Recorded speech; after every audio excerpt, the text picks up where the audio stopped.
DKV Raja's ஊடக நேயர்கள் அனைவருக்கும் வணக்கம். 10/11/2024 அன்று மாமன்னன் ராஜராஜ சோழன் அவர்களின் முழுவுருவ வெண்கலச் சிலைக்கு வளரும் தமிழகம் கட்சியின் தலைவர் பாளை பட்டாபிராமன் அவர்கள் மாலை அணிவித்து மரியாதை செலுத்தினர். உடன் நிர்வாகிகள் இருந்தனர். மாலை அணிவித்து மரியாதை செலுத்திய பிறகு வளரும் தமிழகம் கட்சியின் மாநில கொள்கை பரப்பு செயலாளர் மரியாதைக்குரிய விவேகானந்தன் அவர்கள் டிகேவி ராஜா ஊடகத்திற்கு அளித்த பேட்டி இதோ உங்களுக்காக.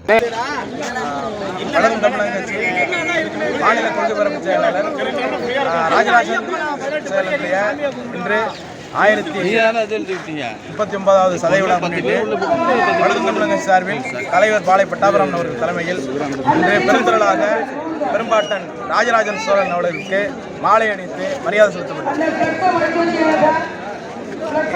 இன்னும் முக்கியமான கோரிக்கை என்னவென்றால், ராஜராஜ சோழன் இந்த கோயிலை கட்டி 1000 ஆண்டுகளுக்கு மேலே உலகறிய செய்த மாபெரும் பெரும்பாட்டன் மாமன்னர் ராஜராஜ சோழன் இந்த கோயிலை கட்டி எழுப்பினார். ஆனால் அவர் கட்டிய கோயிலுக்கு வெளியே அவர் சிலை வைக்கப்பட்டிருக்கிறது. இந்த தொடர்ச்சியாக தமிழக அரசுக்கும் மத்திய அரசுக்கும் வலியுறுத்தி வருகிறோம்.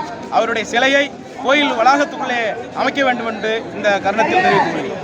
குறிப்பாக பட்டியல் மாற்றம் சம்பந்தமாக தான் பேச. ஆமாம், தொடர்ச்சியாக எங்களுடைய கோரிக்கை என்னென்னா, தேவேந்திர குல வேளாளர்களை பட்டியல் பிரிவிலிருந்து நீக்கி பொதுப்பிரிவில் தனி இடஒதுக்கீடுடன் பொதுப்பிரிவில் வலியுறுத்தி வருகிறோம். தொடர்ச்சியாக தமிழக அரசு தருணத்தில் பட்டியல் வெளியேற்றத்தை கோரிக்கையும் தொடர்ச்சியாக முன்வைத்து வரும் தேவேந்திர குல வேளாளர்களை விரைவாக இந்த தேர்தல் சட்டமன்ற பொதுத் தேர்தலுக்கு முன்பாக பட்டியல் பிரிவிலிருந்து நீக்கி எங்களை பொதுப்பிரிவில் இடஒதுக்கீடுடன் கூடிய பொதுப்பிரிவில் சேர்க்க வேண்டும் என்று தமிழக அரசுக்கும் மத்திய அரசுக்கும் கோரிக்கையை வளரும் தமிழகம் கட்சி முன்வைக்கிறது. உள்ஒதுக்கீடு பிரச்சனையை நம்ம வளரும் தமிழகம் எப்படி பார்க்கிறது? உள்ஒதுக்கீடு என்பது தேவேந்திர குல வேளாளர் தென் தமிழகத்தில் இருக்கக்கூடிய தேவேந்திர குல வேளாளர்களுக்கும் வடார்காடு மாவட்டங்களில் இருக்கக்கூடிய ஆதிதிராவிடர் பறையர் சமூகங்களுக்கும் இழைக்கப்பட்ட ஒரு அநீதியாக தான் இது வளரும் தமிழகம் கட்சி பார்க்கிறது.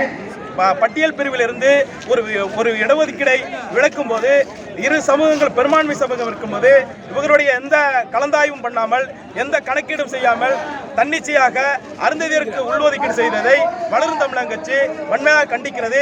உடனடியாக அந்த கொடுக்கப்பட்டிருக்கிற 3% அருந்ததி உள்ஒதுக்கீடை தமிழக அரசு ரத்து செய்ய வேண்டும் என்பதை இதன் மூலம் தெரிவித்துள்ளது. பரமக்குடியில் தியாகியார் இமானுவேல் சேர்னார் அவர்களுடைய மணிமண்டபம் சம்பந்தமான பிரச்சனை ஒன்று போயிட்டு இருக்கு. அதை வளரும் தமிழகம் எப்படி கையில் எடுக்கிறது? வளரும் தமிழகம் கட்சியினுடைய கோரிக்கை மட்டுமல்ல, ஒட்டுமொத்த தமிழகத்தில் இருக்கக்கூடிய தேவேந்திர குல வேளாளர்களின் கோரிக்கை தியாகியார் இமானுவேல் சேர்னுடைய நினைவை மணிமண்டபமும் அரசு விழா எடுக்க வேண்டும் என்கிறது. கிட்டத்தட்ட 50 ஆண்டுகளுக்கு மேலாக தொடர்ச்சியாக நாங்கள் கோரிக்கை வைத்து வருகிறோம். இந்த நிலையில் தமிழக அரசு அரசாணை வெளியிட்டு அதற்கு பணியும் தொடங்கி நடந்து கொண்டிருக்கிற நேரத்தில் தேவையில்லாமல் தமிழகத்தில் கூடிய அமைதியாக நடந்து கொண்டிருக்கின்ற இந்த சூழலில் சட்ட ஒழுங்கை ஏற்படுத்த வேண்டும் என்கிற காரணத்தை மையப்படுத்தி ஆப்பநாடு மறவர் சங்கம் என்பது வழக்கு தொடுத்திருக்கிறார்கள். அந்த வழக்கை ரத்து செய்ய வேண்டும். மீண்டும் இது போன்ற விஷயங்களை ஏற்படுத்துகின்ற இது போன்ற சட்டவிரோதமான இயக்கங்களை தமிழக அரசு இரும்பு கரம் கொண்டு ஒடுக்கி தடை செய்ய வேண்டும் என்பதை வளரும் தமிழக கட்சி கோரிக்கையாக முன்வைக்கிறது. நன்றி.